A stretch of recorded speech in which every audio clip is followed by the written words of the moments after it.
Dalilnya apa? Nah, kalau sudah masuk kita ke ibadah, tidak boleh pakai pendapat pribadi. Harus pakai ad-dinu huwad dalil. Ya. Jadi di Imam Muslim itu punya 9 jilid. Jilid pertamanya, itu di jilid yang pertama di Sahih Muslim, ada bab tentang muqaddimah. Di situ ada hadis pertamanya tentang sanad. Babul isnadi minad din. Semua terkait agama itu mesti ada sanad, mesti ada dalil. Laulal isnadu laqalan nasuma yaqul. Kalau nggak ada dalil, semua orang bisa punya pendapat.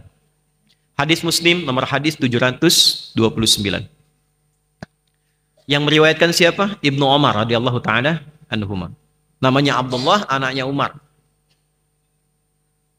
Umar bin Khattab itu sengaja bikin rumah persis di depan rumahnya Nabi, depan Raudhah. Arah ke awali ke depan. Sengaja dibikin kamar untuk Abdullah kecil anaknya supaya melihat Nabi sejak keluar rumah. Jadi Umar ini sudah menyiapkan anaknya Abdullah khusus untuk belajar dengan Nabi. Ini nasab, Bu, ya. Jadi ada nasab dalam ilmu hadis, mesti ada di keluarga yang dibanggakan walaupun satu perwakilan, Bu. Ibu nggak hafal Quran, siapkan satu anak untuk hafal. Anak belum hafal, ada cucu. Allah sudah kasih 10 anak, 20 cucu. Kalau dengan demikian belum ada juga satu yang dibanggakan, berapa lagi yang harus Allah berikan? Siapkan. Jadi nanti di akhirat itu ada yang dibanggakan. Siapa yang dibanggakannya nanti? Yang mau ngasih mahkota siapa? Satu siapkan. Ahli matematika bagus, yang arsitek bagus. Tapi usahakan satu ada yang jadi kebanggaan saat pulang. Itu poinnya. Nah, Umar nyiapkan anaknya Abdullah. Abbas nyiapkan anaknya Abdullah. Amr bin As nyiapkan anaknya Abdullah. Malikah nyiapkan anaknya namanya Anas. Abdullah disiapkan rumah depan rumah Nabi, kamarnya disiapkan supaya lihat Nabi dari sejak keluar rumah, gimana jalannya, gimana kemudian ke majlis taklimnya. Sehingga setelah Nabi meninggal, beliau meriwayatkan hadis sebanyak kurang lebih 2.800 hadis. Di antara hadisnya, ini yang mau saya sampaikan. Salatul laili masna masna. Kata Nabi, kalau ingin memulai tahajud, ada kelasnya. Ada kelasnya. Pertama kelas pemula. Ya. Tapi bangga, pemula juga tahajud. Kelas pemula itu jangan dipaksakan dulu, ngambil 11, ngambil 23, ngambil 40, terlalu banyak. Ini dari Nabi, bukan dari saya. Mulailah dengan 2 rakaat dulu. Berapa? Jadi kalau ibu baru pertama tahajud, jangan dipaksakan 11. Nanti resikonya 2. Resiko pertama, subuh bisa kesiangan. Resiko kedua, besok gak tahajud lagi. Udah? Mulai dengan berapa rakaat? Witir 1. Iya kan? Tahajudnya berapa rakaat? Witir? Baik, 1. Yang kedua, rumus kedua, jangan pilih surat yang panjang-panjang dulu. Ya, langsung sepakat. Meneladani istri Rasulullah. Rakaat pertama Al-Baqarah, rakaat kedua Ali Imran. Witirnya An-Nisa, ya, subuhnya kesiangan. Kecapean. Dah, yang paling gampang dulu. Dah, 1. Rakaat pertama bisa dibaca Al-Falaq. Qul a'udzu birabbil.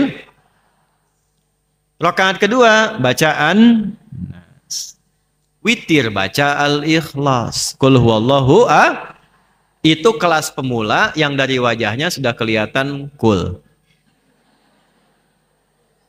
Dah?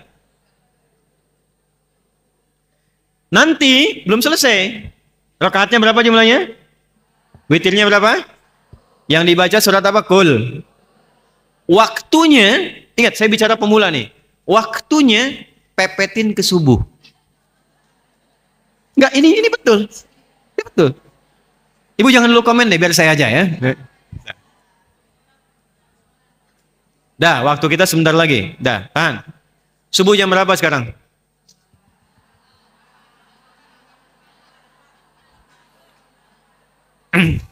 Jam berapa waktu subuh sekarang? Saya cuma nunjukin, bukan saya jawab. 4. Hah? 41, 40, 42. Terjadi perbedaan pendapat di kalangan ibu-ibu. Ini menunjukkan Anda tidak berasal di tempat yang sama. Oke. Sudah, ambil pertengahan lah. Ambil, ini kan 440, 442. Ambil 441 misalnya. Sudah, sebentar. Bangun jam 4:04. Saya ulang ya. Saya langsung ke teknis. Bangun jam 4, tapi bikin alarm 3 kali. Sudah? 4 kurang 1/4, jam 4 plus jam 4 lewat 10.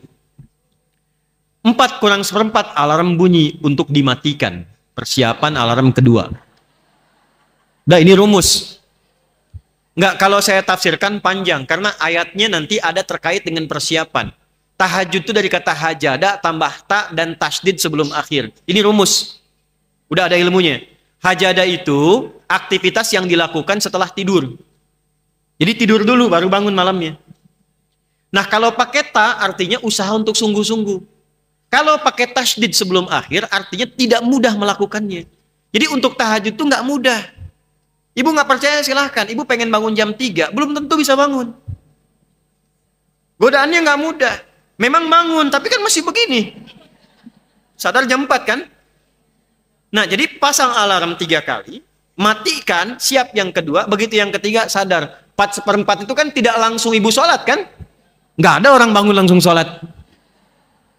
Apa sunnahnya setelah itu? Saya agak cepat. Saya jawab pakai hadis. Abu Daud nomor hadis 1367. Dari Abdullah lagi, tapi Ibnu Abbas radhiyallahu ta'ala anhuma. Sedang menginap di rumah bibinya, salah satu istri Nabi sallallahu alaihi wasallam, namanya Sayyidah Maimunah. Itu masuk kemudian nginap di situ, tidur, ingin lihat kebiasaan Nabi. Kata Ibnu Abbas, setelah meninggal dunia Nabi, beliau hafal 2000 hadis, usia masih 13 tahun kurang lebih. Kana an-nabiyyu sallallahu alaihi wasallam idza istayqadha min naumihi fajalasa wa masaha bi yadihi min athari naumi. Faqara khawatim Ali Imran. Baru baca doa bangun tidur, baru fadhahaba ila shanin mu'allaqah fatawadda. Kalau bangun dari tidur, beliau menghilangkan ngantuknya dulu. Caranya duduk dulu, gini. Nggak langsung beraktivitas. Nanti gunakan tangan yang bersih untuk menghilangkan bekas ngantuk. Jadi jangan baca doa dulu. Baca doanya dalam sadar. Bukan saat ngantuk. Jadi baca doa ketika sadar. Saat sadar itulah doa yang dibaca masuk ke hati. Kalau sudah masuk ke hati, tubuh dibimbing untuk mudah bangun. Yang kadang-kadang repot, belum sadar baca doa. Jadi doanya nggak masuk. Nah, setelah itu baru pergi berwudu. Antara ibu bangun sampai wudu kan ada jeda kan? Kalau Anda siapkan jedanya itu 15 menit dari bangun, wudu, balik lagi persiapan 15 menit, maka muncullah 4:30, 4:30. Ibu masih punya waktu kurang lebih 11 menit untuk sholat plus witir. 2 rakaat bacanya Al-Falaq dengan An-Nas. Nggak mungkin 1 jam. Nah kan? Paling lama 5 menit. Witirnya Al-Ikhlas. Paling lama 2 menit. 5 tambah 2, 7 menit. 3 menitnya sunnah Nabi rebahan. Miring kanan. Nunggu subuh. Nggak mungkin tidur lagi tuh. Karena mepet ke subuh. Ya kan? 1 menit kemudian azan. Jadi ibu dapat tahajud, dapat witir, dapat sunnah rebahan, nunggu ke subuh sambil zikir, plus subuhnya. Tapi itu pemula.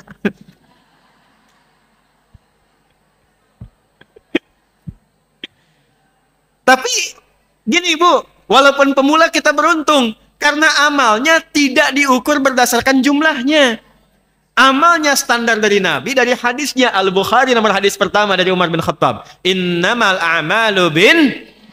Itulah untungnya kita.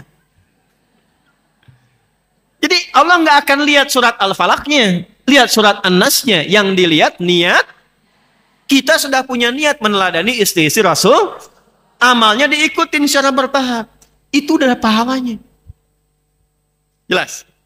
Nanti kalau sudah merasa enak, bosan sendiri. Al-Falaq terus, An-Nas terus. Besoknya tambah 4 rakaat. Witirnya tetap sah.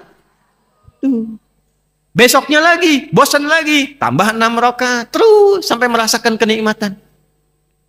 Ya kalau sudah nikmat itu nanti sudah beda-beda. Ada yang 11 rakaat. Ada yang pengen dari 23 rakaat. Ada yang sampai 40 rakaat. Sahabat tuh macam-macam, beda-beda. Jelas sampai sini? Nah, tapi poinnya kerjakan di mihrab. Jelas? Oke. Setelah selesai, ibu doa. Silahkan minta apa saja.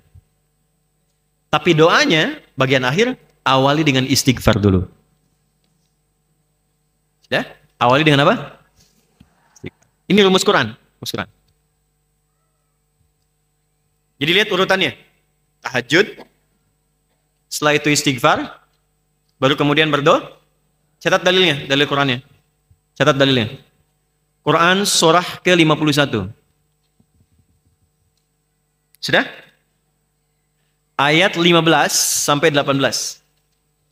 Ayat 15 sampai 18. Oke.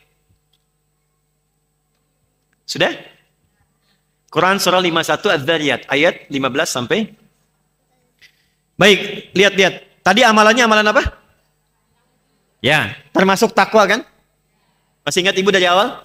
Ini rumusnya takwa, jenisnya ibadah ritual. Orang takwa kalau satu disebut taqi. Kalau banyak disebut muttaqin. Masih ingat gak tadi ibu di pengantar saya di mukaddimah? Ini semua yang saya terangkan ini Quran semua. Jadi saya jelaskan itu kandungan Quran semua. Ibu masih ingat gak? Kalau ada orang mengikuti ini, satu rombongan tadi dengan orang tua, dengan sahabat, masuk surganya lewat apa? Ya, taman surga kan? Perhatikan ayatnya. Innal muttaqina fi jannati wa uyun. Aku tegaskan kata Allah, pakai inna, aku tegaskan ada golongan orang takwa. Masuk surganya langsung lewat taman surga. Fi jannati wa uyun. Akhidhina ma atahum rabbuhum. Mereka mendapatkan hasil dari kerja keras mereka di dunia yang langsung diberikan oleh Allah di surganya itu. Ini saya rangkum semua dengan tempatnya. Innahum kanu qabla dzalika muhsinin. Mereka punya amalan-amalan ihsan saat di dunia. Ini bukan kebetulan nih. Masjidnya Masjid Al-Ihsan. Amalannya takwa. Jalurnya sudah disebutkan. Siapa mereka, apa amalannya? Perhatikan. Kanu qalila binal laili ma yahjaun. Mereka itu saat di dunia tidurnya sedikit, membiasakan bangun malam. Konsisten. Tahajud. Jadi ayat ini ingin menerangkan ada calon penghuni taman surga yang sedang beraktivitas di bumi. Sebelum dia meninggal sudah dikabari dan dia pilih itu. Setelah dia tahajud selesai, mendekat ke arah subuh. Nah, waktu yang dekat ke subuh itu bahasa Arabnya disebut dengan sahar namanya. Ya, sahar. Aktivitas yang dikerjakan di waktu sahar namanya sahur. Kenapa ada makan sahur? Maksudnya makannya pepetin dekat subuh. Jangan terlalu awal. Kalau subuh 4:30, makanlah jam 4, makan 4:04. Kalau makan 2:30 bukan makan sahur. Itu makan namanya setengah malam. 1/3 malam. Sahur itu mepet ke subuh. Apa hikmahnya? Supaya tenaganya lebih terkumpul. Tahan laparnya lebih lama. Karena mepet ke dekat subuhnya. Itu sahur. Waktunya apa? Sahar. Jamak dari sahar itu namanya ashar. Asharun. Selain makan sahur, ada amalan lain yang dahsyat. Kalau dikerjakan konsisten, jaminannya teman surga. Apa itu? Ayat 18-nya. Wabil ashari hum yastaghfirun. Ya. Dan ada orang yang istighfar. Jadi setelah tahajud urutannya setiap dia waktu sahar menjelang subuh dia istighfar dulu. Astagfirullah, astagfirullah, astagfirullah. Itu yang paling pendek. Sekali lagi, kelas pemula. Astagfirullah, astagfirullah, astagfirullah. Naik dikit. Astagfirullahaladzim alladzi la ilaha illa huwal hayyul qayyum wa atubu ilaih. Naik dikit lagi nanti ada yang paling panjang. Allahumma ya Rabbi anta Rabbi wa ana abduka khalaqtani wa ana abduk. Itu kelas paling tinggi istighfar, sayyidul istighfar. Ibu kalau biasakan ini dilakukan, punya dua keutamaan. Satu, apapun doa yang diminta, sepanjang maslahat dunia akhirat, itu akan dikabulkan. Bahkan ada yang belum minta, Allah sudah jawab. Hidupnya nggak capek, Bu. Tadi terkait rezeki tadi. Jadi sebelum dia melakukan sesuatu, Allah sudah siapkan. Ibu kalau nggak percaya silahkan deh, coba dulu. Nanti ibu rasakan bedanya, bedakan rasanya, pasti terasa bedanya. Lain. Satu. Yang kedua, anugerah kedua, Allah sandingkan dengan 4 amalan mulia. Yang 4 ini ada di Quran surah ketiga Ali Imran. Sudah? Ayat 17, paling kiri sebelah atas. As-sabirina was-sadiqina wal-qanitina wal-munfiqina wal-mustaghfirina bil ashar. Quran surah 3 ayat 17. Kalau biasa rajin istighfar sebelum subuh, astagfirullahaladzim, astagfirullahaladzim, itu amal ini sama dengan 4 amal lain. 1, Allah kasih kesabaran dalam diri kita. Jadi masalah apapun yang dihadapi, tanamkan kesabaran. Ada sabar tuh. Sabar itu bukan diam. Sabar itu dibimbing oleh Allah cara menyelesaikan persoalan sesuai dengan kadarnya. Ada kadarnya. Kadang terasa tenang, kadang tegas, kadang lihat, kadang diam. Semua ada di Nabi itu. Nabi masalah dengan Sayyidah Aisyah, ada problem khusus, beliau diam dulu. Ya, kadang dipindahkan tempat. Sahabat masih pakai Taurat, beliau memerah wajahnya. Ada poinnya. As-sabirina. Kemudian was-sadiqina. Ya, siddiq itu, sadiq itu adalah orang-orang yang membenarkan Quran dan mengamalkannya. Misal ada ayat turun tentang jilbab, tentang hijab. Lalu ibu meyakini itu, ibu pakai jilbab. Itu masuk kategori siddiqin. Kenapa Abu Bakar disebut as-siddiq? Karena semua yang diucapkan Nabi dibenarkan dan dilakukan. 3, wal qanitina. Orang yang khusyuk dalam sholat. Qanitin. Tahu dari mana? Quran surah kedua ayat kedua 38. Hafidhu ala salawati wa salatil wusta wa qumu lillahi qanitin. Khusyuk. Jadi kalau rajin istighfar itu membawa kehusyuan dalam sholat. 1, diberikan kekuatan sabar. 2, diberikan kemampuan untuk membenarkan ajaran Quran dan sunnah dan mengamalkannya. Jadi ada yang tahu, Bu, itu benar tahu dari Quran, tapi nggak punya kemampuan mengamalkan. Ada yang begitu. Baik itu perintah atau larangan. Contoh larangan begini, contoh larangan. Bu, gibah itu dilarang atau dianjurkan? Tahu dari mana? Quran surah 49 ayat 12. La yang taba'dukum ba'do. Jangan gibah. Jangan gosip, itu kan? Nah, ada yang tahu ayatnya, tahu dilarang, tapi tak mampu mengamalkan itu untuk meninggalkannya.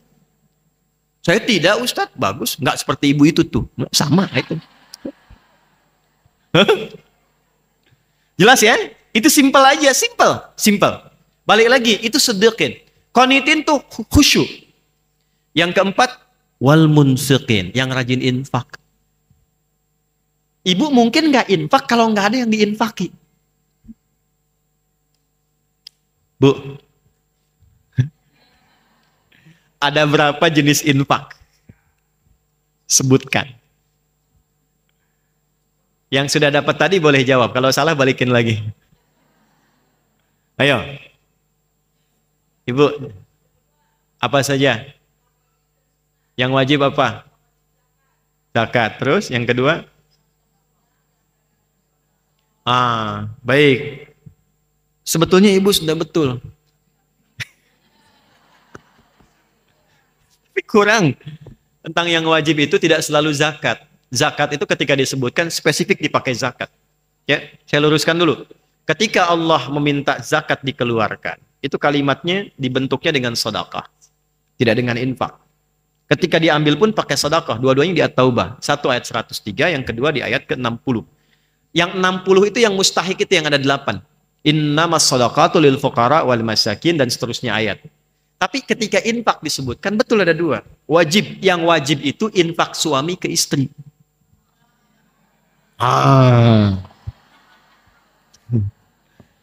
Ya. Nih Pak. 1 dirham. Kata Nabi ini. Yang diberikan oleh suami kepada seorang istri itu lebih tinggi nilainya di sisi Allah dari pemberian apapun. 1 dirham itu 2.500. Ya, 1 dirham. 1 dirham. Apalagi kalau 1 dinar misalnya. Enggak, maksudnya begini maksudnya. Bapak itu bawa uang 1 juta. Kasih ibu. Tapi ibu harus menjadikan 1 juta cukup untuk sebulan. Jadi makanya ada hadis, semakin suami ngasih uang belanja lebih, itu semakin dicintai Nabi, Pak. Betul ya. Tapi bagi istri yang bisa menata uangnya. Kalau tak bisa menata, tidak dianjurkan. Ya. Nanti kita belajar fikih bapak-bapak ya. Balik dulu ke sini, Bu. Balik sini. Kenapa tiba-tiba ke situ tuh? Balik lagi. Quran surah 4 ayat 34. Nah, nafkah itu singkatan dari infak, Bu. Ini nafkah itu singkatan infak. Orang kita tuh suka nyingkat. Iqomat disingkat jadi komat. Infak disingkat jadi nafkah. Bahasa Qurannya infak. Quran surah 4 ayat 34. Ar-rijalu qawwamuna 'alan nisa bima faddalallahu ba'dahum 'ala ba'dhi wa bima anfaqu min amwalihim. Di infaknya suami kepada istri, itu yang disebut nafkah, itu infak wajib. Jelas? Yang sunnah mana? Yang sunnah itu di luar itu. Sunnah pun ada dua tingkatannya. Sunnah yang ditekankan di lingkar terdekat, misal, ayah, ibu, orang tua, itu nggak boleh dizakati. Tapi diberikan dari infak. Dari mana dalilnya? Quran surah kedua ayat 215, ada 5 golongan. Yas'alunaka madza yunfiqun. Mereka bertanya padamu Muhammad SAW, apa yang harus diinfakkan kepada siapa? Turun ayat, Qul ma anfaqtu min khair. Kalau pengen infak, yang paling baik, yang paling bagus, satu lil walidain, untuk orang tua. Sifat orang tua itu nggak minta biasanya. Kalau butuh nggak minta, cuman kadang suka nanya. Ya, kemarin mama dengar dari mall ya, iya mah memang enak banget makanannya. Itu nggak minta, cuman nanya. Jelas? Nah itu nggak boleh pakai zakat, pakainya apain? Pak, contoh, nanti ada infak umum yang Al-Baqarah 261. Apa infak umum? Banyak, yang di luar sampai ke luar negeri, yang nyumbang ini itu. Yang di masjid tuh kalau ada kotak jalan, itu bukan mobil-mobilan, kotak infak. Nah itu yang umum, yang nomor 3. Balik, tapi bagaimanapun, ibu benar ada 2. Ibu dapat hadiah. Belakang ya, Bu. Belakang.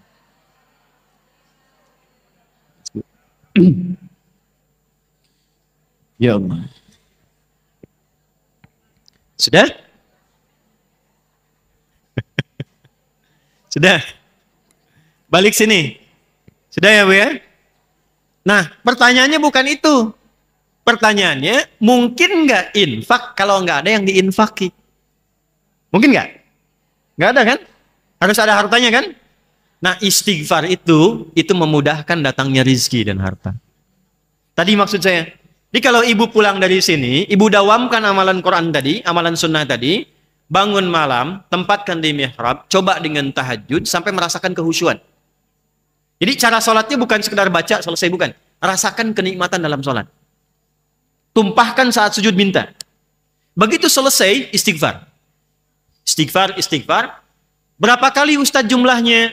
Setiap Anda bisa relatif sesuai dengan kenyamanan hati. Jadi kalau sudah nyangkut di hati kita tuh, tak, itu masuk. Nabi bikin standarnya 33. Itu standarnya. Tapi kalau untuk istighfar, standar itu kadang berbeda. Makanya sebelum tidur kadang Nabi 70, kadang 100. Itu tidak mutlak bilangannya mesti 70, mesti 100. Maksudnya apa? Istighfar yang kita bacakan lewat lisan akan menyesuaikan dengan keadaan diri kita. Semakin sedikit dosa, semakin cepat nyambung ke Allah. Semakin banyak dosa, kadang semakin cepat juga kalau taubatnya benar. Jadi begitu astagfirullah, sambil diingat yang salah apa, yang dosa apa. Begitu air mata sudah tumpah keluar, dicurhatkan selesai, di titik itulah ibu jangan tinggalkan, cepat doa. Nah ini kadang-kadang, mohon maaf sekali, suka ada yang lupa. Rumus itu doa paling cepat dijawab itu setelah beramal soleh. Habis baca Quran, doa. Habis sholat, doa. Habis sodakoh tuh doa. Jadi kalau ada kotak infak atau ibu keluar atau apa misalnya, tuh udah 3 kali saya nyebut kotak infak tuh. Misal ibu berinfak itu doa. Jangan cuma dimasukin selesai, tidak. Berdoa, minta, misalnya ya Allah mudahkan rezekiku, mudahkan rezeki anakku dan sebagainya. Masukkan. Ibu tahu Syekh Nawawi Al-Bantani? Pernah dengar ya? Nah, yang kaitan dengan infak tuh begini. apa fadilah Syekh Nawawi sehingga ilmunya sangat luar biasa sampai jadi mufti Masjidil Haram, diundang ke Mesir untuk ceramah, dan guru bagi banyak ulama di Timur Tengah. Ternyata kebiasaan pertamanya sebelum masuk majelis ilmu itu beliau keliling dulu untuk infak. Diniatkan tidak ingin melihat kekurangan gurunya. Diminta sama Allah, mintanya begini, infak, minta ya Allah, mohon setiap yang guru saya ajarkan, saya bisa pahami, bisa diamalkan, dan tutup semua aib guru saya supaya saya tidak pernah tahu. Itu berkahnya. Jadi kalau ngaji itu ada ta'zim yang baik dengan cara mendoakan, memuliakan, mengambil manfaat dari guru, itu pasti amalnya melekat, Bu. Ilmunya nggak lupa, melekat, dan amalnya mudah dilakukan. Sekali ibu menjelek-jelekan guru, disebut aja, hilang tuh semua berkahnya. Nggak bisa diamalkan. Saya pernah sekali di pesantren, karena saya belum tahu, cuman karena ada guru itu pernah jualan batagor. Saya pernah sebut sekilas saja, itu hilang, Bu. Sebut sekilas, bukan untuk merendahkan, cuma sebut sekilas. Ustaz Fulan jualan batagor ya, hilang. Tapi setelah kita istighfar balik, pelajari, dan tahu hikmah dari situ, sampai hari ini tidak ada pelajaran yang paling saya ingat kecuali dari guru tersebut. Yang lain ingat, tapi yang ini saya tahu jam berapa, kitabnya apa, ngajarnya di mana, wajahnya sampai seperti apa saat mengajar. Beliau ngajar tajwid di hari Rabu, ya, dimasuk di jamnya jam 4:30 sore. Sampai sekarang saya kitabnya hafal. Ya, dari isinya. Kitabnya Hidayatul Mustafid fi Ilmi Tajwid. Saya menghafal dari mulai jam 2. Kitabnya tipis, tapi sangat berharga sekali. Dan saya belum paham bahasa Arab pada saat itu, tapi hafal. At-tajwidu lughatan al-ityanu bil jayyidi wa istilahan ilmun yu'rafu biha qawm nastaqum min sifati wal mududi wa ghairi dhalika katarqiqi wa tafhimu nahwihima ma ghayatu ilmi tajwid ghayatu bulugh nihayati fi itqan al qur'ani alamatul qiyam al hadath nabawiyyati as-sahiyyati wa qila ghayatu usul lisan al-khatai fi kitabillah ta'ala. Nah, ilmunya saya pakai tadi, istighfari. Apa yang terjadi? Nanti ada amalan takwa khusus untuk ilmu. Ibu bisa pakai untuk anak. Nah, ini yang orang tua saya, ibu saya dawamkan untuk saya dari kecil. Ibu saya ngamalkan juga, Bu, amalan takwa. Sama, nasabnya dari Quran juga. Al-Baqarah di akhir ayat 282. Quran surah 2, akhir ayat 282. Ibu saya pakai itu. Tambah istighfar. Ini contoh, Bu, ya. Ini penutup. Ini masih ada waktu? 5 menit ya. 5 menit. Ibu silahkan. Saya alhamdulillah bisa menjaga, saya tetap gembira, tetap senang mengajar, walaupun mungkin anak kami sedang sakit hari ini 2. Tapi karena tugas. Saya sudah 4 hari nggak tidur, Bu. Alhamdulillah, hampir nggak tidur. Jadi satu anak kami yang terakhir, ini diopnam di rumah sakit. Sudah 3 hari. Jadi saya bolak-balik rumah sakit, bolak-balik. Tadi saya mohon izin juga DKM, saya datang pas tepat jam 8, karena anak yang satu lagi demam, muntah sudah 3 malam, itu baru tidur 4:30 tadi. Saya jaga. Jadi saya siapkan dulu, mandikan yang lain, siap baru datang. Tapi alhamdulillah tugas kan saya lakukan minimal. Saya ceritakan di akhir. Sudah fokus lagi, kita sedang belajar. Anda tidak dihisap dengan anak saya yang dihisap ya. Jadi saya mau teruskan dulu sebentar. Ibu kami itu jaganya 3. 1 makanan. Jadi ibu saya itu kalau beli ayam, misal, lagi punya uang, sebulan sekali misalnya untuk membahagiakan anaknya itu, saya contohkan ayam saja paling gampang, itu nggak pernah beli ayam mati. Ya saya tahu ibu ya, nggak pernah beli ayam mati. Yang dibeli selalu hidup. Nanti yang hidup itu dibawalah ke tukang potong yang beliau kenal. Bukan sembarangan orang, dipotongnya harus di depan beliau, diminta dibacakan bacaannya yang beliau tuntut. Bismillah ya Allahu Akbar, sembelih. Kalau nggak gitu nggak beli, Bu. Jadi dipastikan makanan yang dimakan anaknya itu semua benar. Balik. Yang kedua, saya punya amalan yang saya tahu itu, dari kecil kami ditanamkan nasab-nasab amalan tadi. Yang sahabat ya, kalau perempuan jalurnya istri Nabi, kalau anak kecil kan jalurnya sahabat Nabi yang junior. Ibu masih ingat saya sebut tadi Abdullah bin Abbas, Abdullah bin Umar dan sebagainya. Abdullah bin Abbas itu punya doa khusus dari Nabi. Allahumma faqihhu fid din wa alimhu ta'wil. Nah, itu saya dari kecil dibiasakan itu. Diminta, ya Allah pahamkan ya agama dengan mudah dan pahamkan detil sesuatu untuk mengungkap rahasianya. Allahumma faqihni fid din wa alimni. Yang ketiga, ini yang selalu saya saksikan kalau saya ba'da maghrib itu ibu sudah ada di mihrabnya, sajadahnya dengan mushafnya, itu kalimat pertama tuh yang saya dengar sebelum ngaji itu istighfar. Istighfar, istighfar. Walaupun ayah kami sudah meninggalkan, itu konsisten sampai sekarang. Jadi kalau saya video call, saya telepon, "Mah, lagi apa?" "Baru ngaji." Saya tahu itu kalau sedang ngaji itu pasti sebelumnya tuh istighfar. Kita nggak seperti orang, nggak apa-apa. Orang lain punya nggak apa. Yang penting kita itu punya Allah. Allah pasti sudah ngatur. Pangeran sudah memberikan jalan untuk kita. Semua itu dibuka begitu. Nah, dahsyatnya apa? Yang terasakan seorang ibu yang istighfar. Itu keberkahannya bukan hanya untuk ibunya saja. Anaknya pasti dapat. Cucunya dapat. Lingkungannya dapat. Jadi saya saat menyampaikan ini, bukan hanya untuk ibu dapat materi, cukup selesai, tidak. Yang ingin saya berikan, semua keberkahan yang mampu kita dapatkan sebelum kembali kepada Allah itu bisa diraih. Nah ini baru satu amalan Bu, baru amalan ritual. Belum amalan-amalan yang lainnya.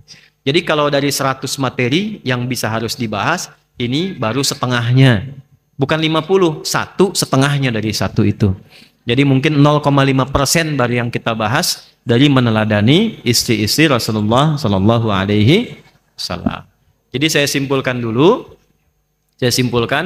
satu, amalan pertamanya, dekati Allah dengan takwa. Sudah? Dekati Allah dengan dengan niat meneladani istri-istri Nabi Sallallahu Alaihi Wasallam. Kalimat yang kedua tadi penting untuk menghadirkan perjumpaan, meneladani istri-istri Nabi. Karena dia seorang hamba Allah itu akan bersama di surga dengan siapa yang dia cintai. Sepanjang yang dicintai juga saleh. Orang yang menautkan dengan Nabi ketemu Nabi. Orang yang menautkan dengan istri Nabi ketemu istri Nabi. Sudah? 2. Siapkan amalan takwa dengan meningkatkan 1 sholat, khususnya sholat tahajud.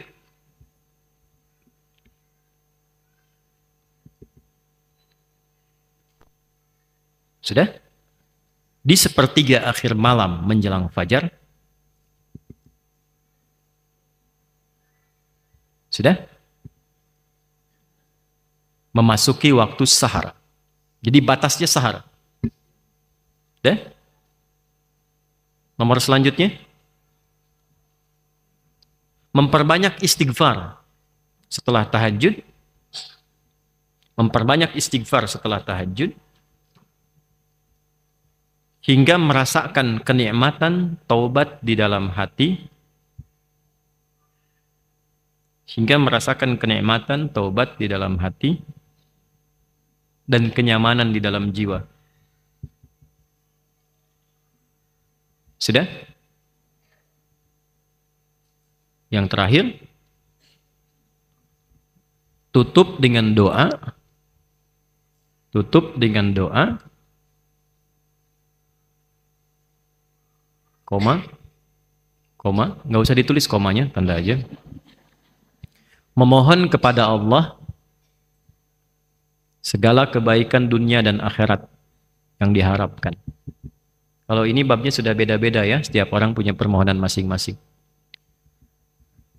Nah dalil yang terakhir ini, dalil terakhir untuk berdoa tadi itu, saya ambil nasabnya Nabi Yakub aja, di Quran surah 12 ayat 86. Innama ashku bathi wa khuzni ilam. Quran surah 12, Yusuf ayat 86. Sudah? Sudah ya? Oke. Ibu tahan penanya. Saya simpulkan tutup dengan satu ayat. Perhatikan baik-baik. Gak harus ibu catat, gak apa-apa. Ini kan amalan meningkatkan takwa kan? Masih ingat tadi yang saya sampaikan? Doa cepat dijawab, persoalan dimudahkan, rizki datang cepat kan? Perhatikan baik-baik. Suratnya ditempatkan oleh Allah di surat rumah tangga. Dan masalah tertinggi di rumah tangga itu perpisahan. Dalam bahasa Arab perpisahan disebut dengan tolak. Maka turun surah At-Tolak, surah ke-65. Ada satu amalan yang kalau dikerjakan, tadi yang sudah kita bahas semua itu menjaga keutuhan rumah tangga. Allah berjanji di ujung ayat kedua, di awal ayat ketiga. Perhatikan kalimatnya. Wa may yattaqillaha yaj'al lahu wa yarzuqhu min haitsu la. Yang konsisten meningkatkan takwa. Allah mudahkan semua urusannya, diberikan solusi dari semua masalah, dikirimkan rezeki dari sisi yang tidak diduga. Apa amalan takwanya? Itu tadi yang sudah ibu tulis untuk pendahuluannya.